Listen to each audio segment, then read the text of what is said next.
What's up, team? Welcome back to the channel. You can probably see my breath. It's about 5 degrees out. I have a cold, so it's gonna be hard to understand me today. But due to the cold weather, a couple weeks ago we were down to negative 35, and the rubber boots on the CV axles for my truck cracked. So I'm gonna show you how to diagnose that, and I'll show you how to change them out. Plus, we got some new products from local AutoZone. They look a little bit beefier than the stock ones. So we'll check those out and do a little comparison, let you know if we think they're worth the money. Stay tuned. I'm gonna grab the camera off the stand and get you over here and we'll start looking at some stuff. All right, guys, super easy way to tell if you need to change the CV axle, or I guess you could replace just the boot. I think there's some kits out there that just make the boot. However, all the grease has gone out of mine. You can see it's everywhere. It's on the brake caliper, it's on the control arm. The boots are cracked. And now when I'm trying to run it in four-wheel drive, because we have about 8 inches of snow on the ground, you can feel it trying to lock up. It's binding on itself. So we're gonna get rid of this one and we'll get the new one out. We'll compare the two on the ground so you can see the difference, and we'll put it in.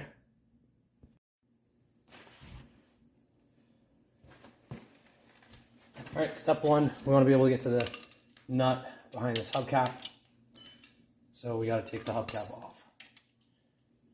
This one has Allen keys. I don't know what your particular truck has, if you're still running stock wheels or not, and it will probably be different.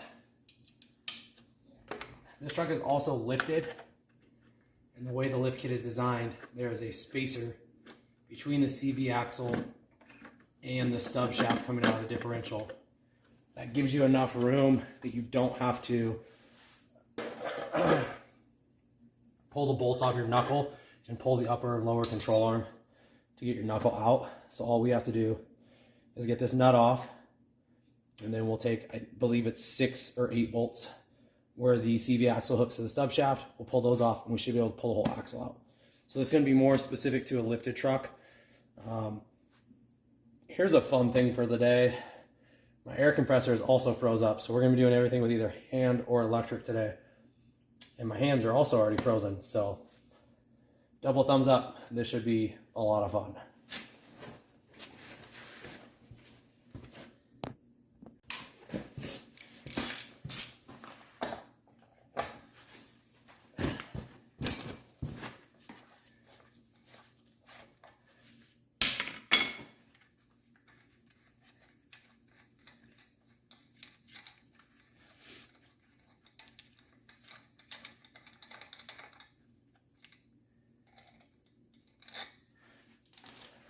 Okay, even though we don't have to take this tire off, I am going to put it on the floor jack and jack it up so that I can rotate the tire and get to all of the bolts that are hooked to the stub shaft.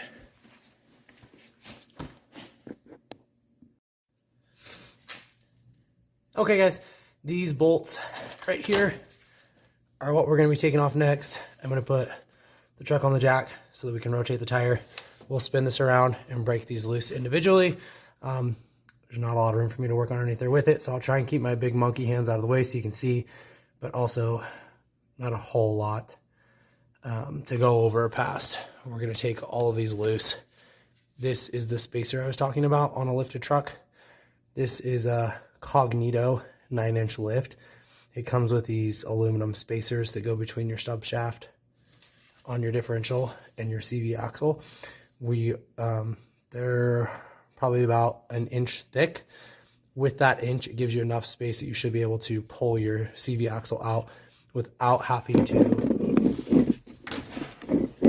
take either your bottom control arm off the knuckle or your top control arm off the knuckle and move the knuckle out away from the CV axle. So we should have enough room without doing all that.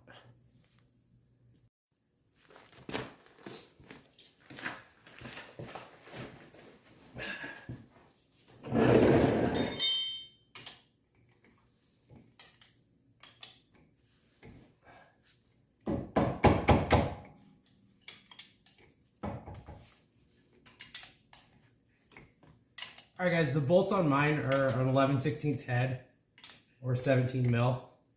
They might be different on yours.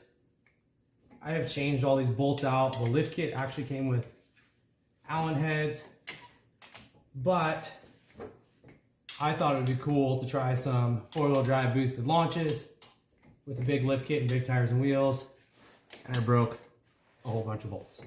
So these are not the stock ones that were on it. Also, when I put it back together, I like put blue Loctite on them, so it's gonna take me a second to run all these out. I'm sure you guys get the gist of it. I'm not gonna make you sit here and watch this. I will pull these out and I will show you the two axles when we get them dropped out of the truck.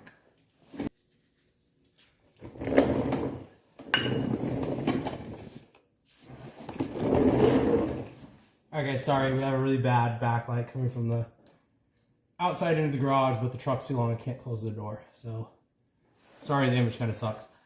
We now have all the bolts out of our subshaft to CV axle. So, we're going to remove the spacer plate. It's about an inch with the lift.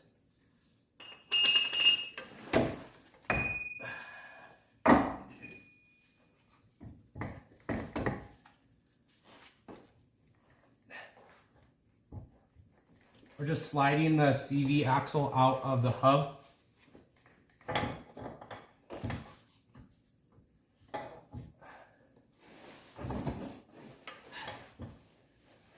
And then we have to try and get it above the sway bar link.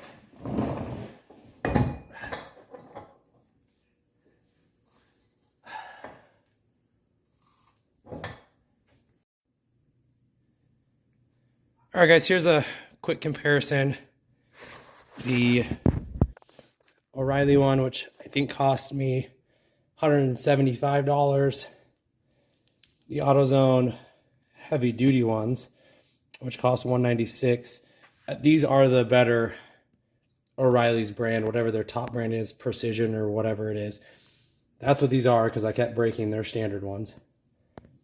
That was also when I had my rough country lift, which was on a horrible angle. The CVs were like totally bent, and it kept breaking the actual CV joint itself. However, with these, I'm constantly having issues with boot failure.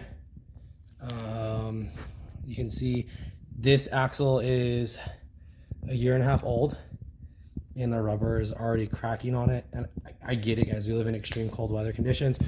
This truck sits sometimes for a month or more, so the boots might be at more of an extreme angle just sitting there in the cold weather, which is causing dry weather or causing cracking. These boots seem, I mean, they're brand new, but they do seem more pliable, a little more flexible, so hopefully they will hold up better. We do have to take this ring off,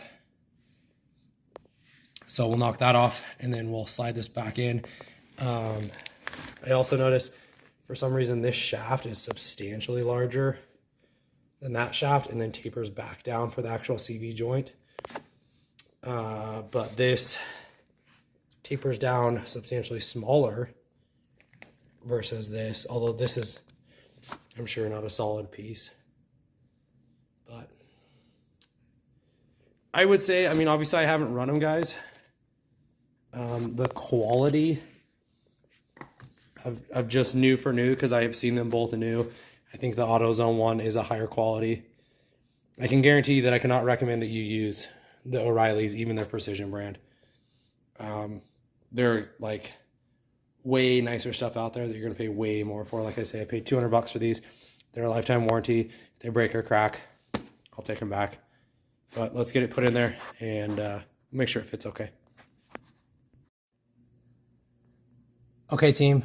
New axle is in. I just got one bolt started so it didn't fall down. Spacer is back in. Axle is in. It fit a lot tighter. Actually, I had to compress it to get it in. The CV axle angle is really nice and flat, which I like. That makes them last longer. So I will Loctite my bolts. I will put all those bolts back in. I don't Loctite this outer bolt. I just don't. I forgot to tell you guys, I did have to take my sway bar link loose because this end was too big to fit through this hole and come out the bottom. So I took the sway bar arm loose, just the bottom bolt, and I moved it to the outside of the bracket. I got to replace this bushing anyways now that I've seen that, so I'll order some of these up. It's super simple, guys. This is a 7-bolt project, at least on a lifted truck. I think, if I remember correctly, before it was lifted, I did take the top knuckle control arm, separated those two, and swung the knuckle out so that I could get the axle off. So if your truck's not lifted, you may have to do that. I'm not going to do that today because mine's lifted and I don't have time. It's have to change another axle, do a glow plug, do an oil change, put a starter in my tractor.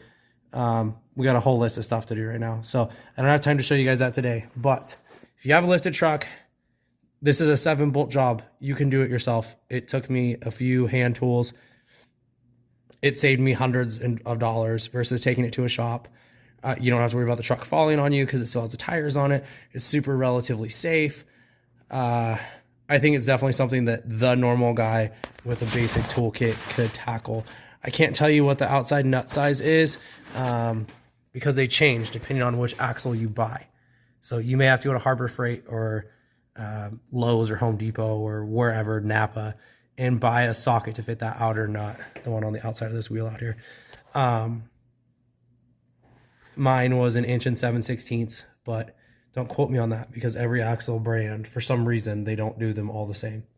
Thank you guys so much for watching and being part of the team. I know it's a little different than our normal content, which is usually 2-strokes, 3-wheelers, dirt bikes, but we do have a lot of stuff around here that we have to maintain and keep in order.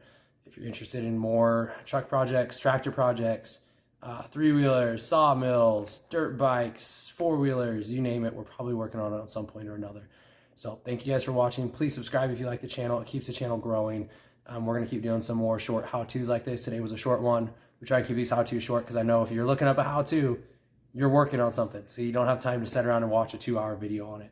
This is a really simple project, guys. I really encourage you to do this on your own. It's pretty safe. You don't have to jack the truck up, especially on a lifted truck like this.